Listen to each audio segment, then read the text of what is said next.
कहा जाता है कि दुनिया में दो तरह के लोग होते हैं, एक वो जो दुनिया जीतने के लिए लड़ते हैं और एक वो जो सब कुछ हारने के बाद लड़ते हैं। पहली तरह के लोग खतरनाक होते हैं, लेकिन दूसरी तरह के लोग वो तबाही लाते हैं।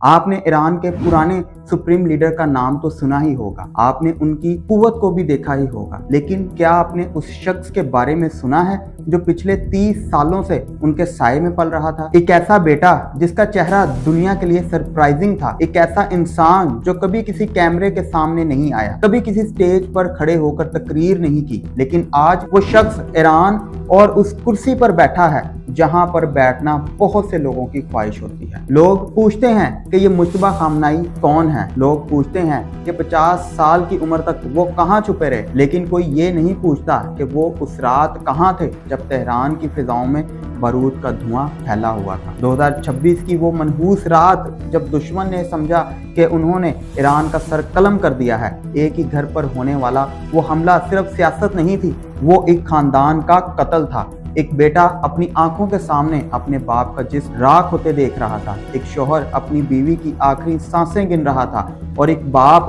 अपने मासूम बच्चे को उस आग में जलता हुआ देख रहा था जिसका उसने कभी तसव्वुर भी नहीं किया था। सोचिए, एक ऐसा इंसान जिसने अपनी पूरी जिंदगी अपने बाप के निजाम को बचाने में गुजारी हो, जब उसे वही निजाम विरासत में मिले लेकिन उस विरासत के साथ अपनों की कब्रें भी मिले, तो वो बंदा क्या करेगा? हमने तारीख में बड़े बड़े रिवेंज देखे हैं, लेकिन ये बदला थोड़ा अलग होगा, क्योंकि ये दुनिया के इस कोने से शुरू हो रहा है जहां मौत को मौत नहीं शहादत कहा जाता है। और जब एक ऐसा इंसान लीडर बन जाए जिसके पास अब होने को कोई रिश्ता ना बचा हो, तो दुनिया को अमन की दुआ मांगनी चाहिए, क्योंकि अब जो शख्स ईरान पर हुकूमत कर रहा है वो एक पॉलिटिशियन नहीं है, वो एक जख्मी बेटा है। और जख्मी शेर जब शिकार करता है तो वो निशाना नहीं लगाता, वो पूरी बस्ती उजाड़ देता है। मुज्तबा खामनाई की जिंदगी किसी थ्रिलर फिल्म से कम नहीं है दोस्तों। 1969 में मशहद में पैदा होने वाले इस शख्स ने तेहरान के अलवी हाई स्कूल से पढ़ाई की और फिर मजहबी पढ़ाई में इतनी महारत हासिल की कि उन्हें दर्से खारिज का उस्ताद माना जाने लगा। लेकिन उनकी असली पहचान कौम की उन खामोश और पुरअसरार गलियों में नहीं छुपी,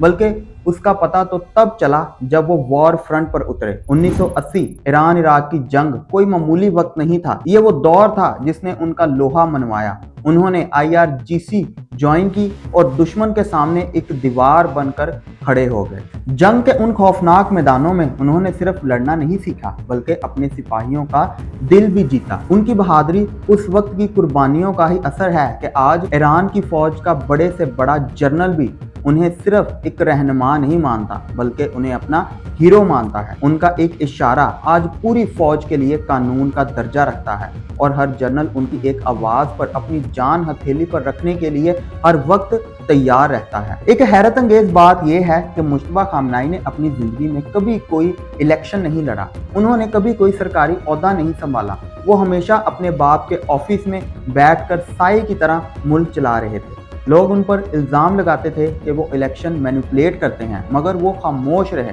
उन्होंने 2009 के उन प्रोटेस्ट को इतनी सख्ती के साथ कुचला कि उनका नाम दुश्मनों के दिलों में खौफ की अलामत बन गया। लेकिन रुकिए, असल कहानी तो अब शुरू होती है। जब मुज्तबा खामनाई ने कुर्सी संभाली, उनके सामने दो रास्ते थे। एक ये कि वो अपने खानदान की मौत पर गम मनाए और दुनिया से अमन की भीख मांगे, और दूसरा ये कि उन्होंने जो चुना।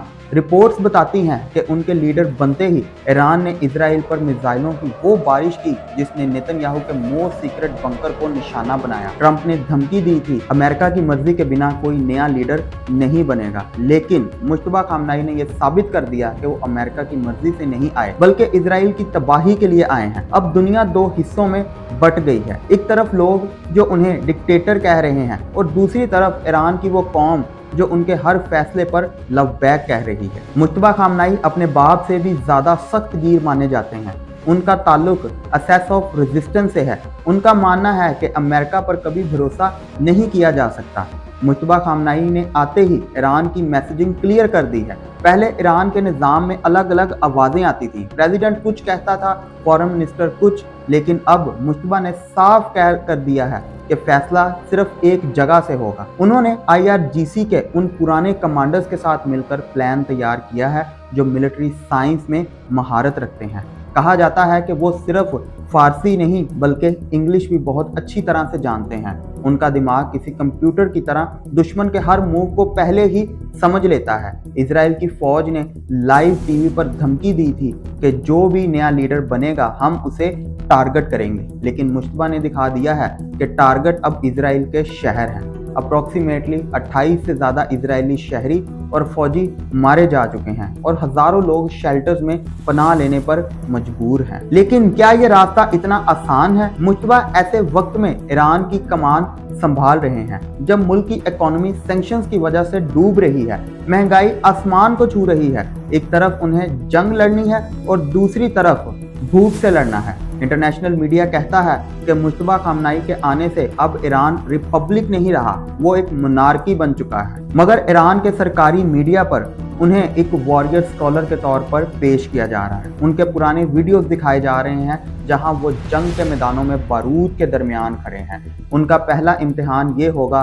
कि क्या वो अपनी आइडियोलॉजी को बचा पाएंगे या अपनी आवाम का पेट भरेंगे। मगर उनका ट्रैक रिकॉर्ड को देखते हुए ये साफ है कि वो जिल्लत की रोटी से बेहतर इज्जत की मौत को तरजीह देंगे। दुनिया इस वक्त एक नए ईरान को देख रही है। वो ईरान अब किसी पुराने मुआहदे का मोहताज नहीं है, क्योंकि जिस शख्स ने अपनी आंखों के सामने अपनी माँ, अपनी बीवी और अपने बच्चों को राख बनते देखा हो, वो दुनिया के नए निज़ाम से नहीं डरता। मुश्तबा खामनाई की खामोशी खत्म हो चुकी है, उसकी जगह अब मिसाइल्स की गर्ज ने ले ली है। अब एक सवाल जो हमारी इस वीडियो का मकसद है और जो आपको सोने नहीं देगा। सोचिए, अगर आपके हाथ में एक पूरे मुल्क की फौज हो, मिसाइल्स की ताकत हो और आपके दिल में अपने पुराने खानदान के कत्ल का दर्द हो, तो क्या आप सिर्फ अमन की बात करेंगे या फिर आप दुनिया को ये दिखाएंगे कि इंतकाम जब मुकद्दस हो जाए तो दुनिया का नक्शा कैसे बदल रहा है? मुश्तबा खामनाई ने अपना रास्ता चुन लिया है। क्या दुनिया उनके इस रास्ते का सामना करने के लिए तैयार है? दोस्तों, आप लोगों की क्या राय है? कमेंट सेक्शन में ज़रूर बताएं। और अगर आपको ये वीडियो इन्फॉर्मेटिव लगी हो तो वीडियो को लाइक करें, चैनल को सब्सक्राइब करें। मिलते हैं अगली वीडियो में, तब तक के लिए अल्लाह हाफिज़।